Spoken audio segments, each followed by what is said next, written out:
A gente vai falar um pouquinho dos tipos de contaminantes que a gente tem dentro da indústria para a gente monitorar, né? Então, tem os contaminantes físicos, eles são os mais fáceis de a gente monitorar, porque diz respeito às boas práticas de fabricação, o que que pode entrar, então coisas simples tipo anel, né, brinco, essas coisas que do dia a dia não pode entrar. Às vezes os funcionários já estão habituados com isso, mas chega algum visitante, alguma coisa de fora, e a gente também tem que prestar atenção nisso, como ele vai entrar ali dentro da indústria. Inclusive, Clarice, isso é muito interessante, porque fiscal, às vezes ele testa a indústria. Às vezes ele está de relógio, então ele quer entrar para testar qual é a política da indústria.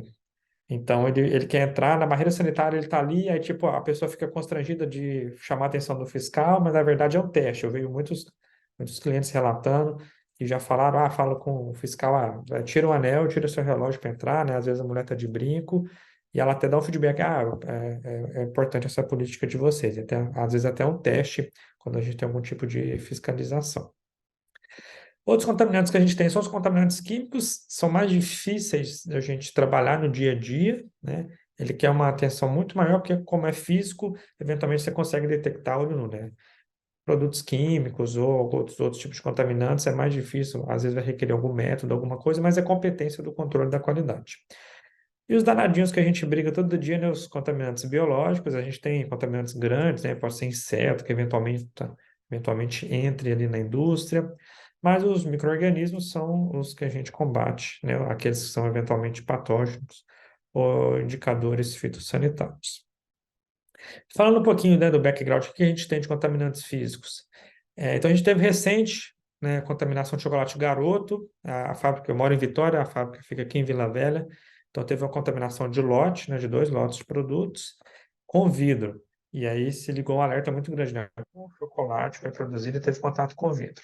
E depois esclareceram, até conversei com pessoas que têm contatos lá dentro, que era um sensor pequenininho que tinha na linha de produção, não sei se ele lia código de barra, alguma coisa assim, que ele tinha uma lâmpada bem pequenininha de vidro, e aí pelo tempo de uso, o aquecimento, não se sabe, ela estourou e aí acabou caindo esse pouquinho de vidro, mas teve um prejuízo muito grande para a indústria, mas não teve muito problema para a marca, né? Então eles conseguiram, foram bem claros, bem rápidos, né? Agiram de forma bem transparente. Então isso é um ponto muito positivo dentro da cultura food safety para a indústria trabalhar nessa parte de recall também, que é muito importante. Tem muita indústria que não se prepara para esse tipo de evento, né? É, outros contaminantes, a gente Não teve consigo ler as notificações no Mac. outros problemas que a gente teve foram contaminantes químicos da cerveja Belo Horizontina, já tem uns 2, 3 anos, eu acho já, que aí tinha um tanque que a cerveja era armazenada e aí tinha uma serpentina com produto químico, né, de etileno glicol, acabou vazando e aí o controle da qualidade não tinha um método para detectar esse produto e acabou liberando lote, a gente teve alguns óbitos e muitas pessoas com sequelas.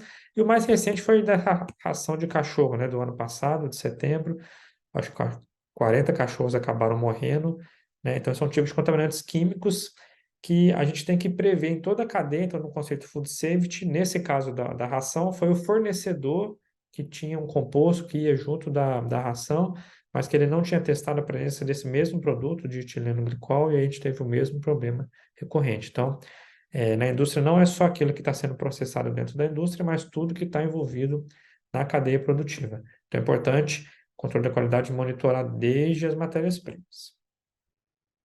Eu acho que o caso mais famoso, mais emblemático aqui no Brasil foi da Parmalat, né? Então era uma indústria enorme, uma indústria que surgiu na Itália, veio para o Brasil e cresceu muito. Então era icônica, né? Os comerciais das crianças vestidas de bichinho, de mamíferos. Mas aí ela teve uma crise em 2007 relacionada ao financeiro, e aí depois a gente teve o problema que eles colocaram soda, né? Detectaram a presença de soda e os componentes que eram proibidos no leite, né? E essa empresa entrou à falência, né? E essa empresa nova, Lactalis, comprou toda a operação da Parmalat, que era uma gigante aqui do Brasil. E o que eles colocaram, né? Então, por que que eles colocaram soda e água oxigenada? É, Na verdade, não foi a Parmalat que colocou, foi algum dos fornecedores dele que estava fornecendo leite que colocou a soda e água oxigenada para corrigir o pH, né? Então, à medida que os micro-organismos vão multiplicando ali, vai acidificando. E aí, para corrigir isso, eles colocaram a soda como um agente alcalino, o que é proibido, né? Claro, é muito agressivo. E água oxigenada também, que é proibido utilizar no processo para poder fazer o controle microbiológico. Então, foi contaminação química que levou à falência de uma indústria muito grande. Hoje em dia, infelizmente, né, eu vou em algumas empresas, algumas ainda têm essa prática de colocar soda em alguns compostos, a gente fala que não pode, mas infelizmente ainda é presente em algumas marcas aí, tá?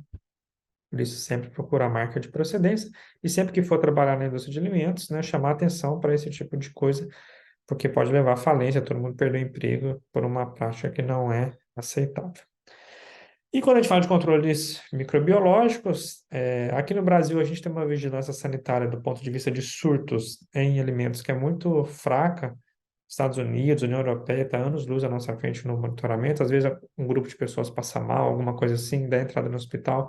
Eles só tratam o sintoma, mas não falam a causa. Mas alguns casos são relatados. Então a gente teve aqui no Brasil, em 2017, se eu não me engano, uma marca de fiambre aí do Rio Grande do Sul, que liberou um lote, né? E aí eles não monitoravam, nem o governo exigia, e aí até essa data eles não sabiam, mas o governo pegou, né? Foi fazer um teste da presença de listeria e encontrou listeria nessa marca de fiambre, né? Bordeaux. Então eles fizeram o recolhimento de todo o lote, encontraram toda a contaminação, mas não teve nenhuma morte, foi mais uma ação positiva da vigilância sanitária que estava fazendo o teste, e aí a partir daí as legislações vieram atualizadas para determinação da presença de listéria em amostras.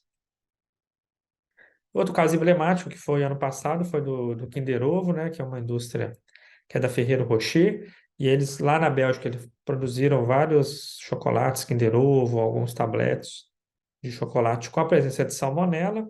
Algumas pessoas passaram mal, né, na União Europeia, eles detectaram a presença de salmonela e aí fizeram o recall de todos os produtos. Aqui no Brasil, somente um produto estava contaminado, que era um chocolate em barra, assim, um tablete, que foi produzido na Bélgica e importado para cá, que também foi feito o recolhimento. E foi justamente na época da Páscoa, então eles tiveram um prejuízo financeiro muito grande, mas a marca ainda assim se saiu bem justamente porque ela foi transparente, né?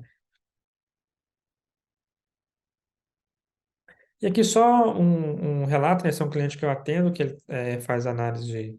Eles produzem ovo líquido pasteurizado. Acho que também é um setor bom que está crescendo muito aqui no Brasil. E eles fizeram análise de estafilococcus, encontraram no lote a presença de estafilococcus. Isso tudo, claro, é controle interno. E aí, em contato comigo, foi feita a sugestão de descartar o lote. Então, eles descartaram 3 toneladas de ovo líquido, tiveram prejuízo aí na faixa de R$ 20.000, né? E aí depois a gente foi investigar, fiz todo o mapeamento. O pasteurizador não estava aquecendo a temperatura adequada, então foi erro de processo deles. Então, se eles não tivessem feito essa análise, tivessem liberado esse produto, eventualmente a gente teria algum surto relacionado à presença de Staphylococcus, que é grande chance de ter alguns problemas.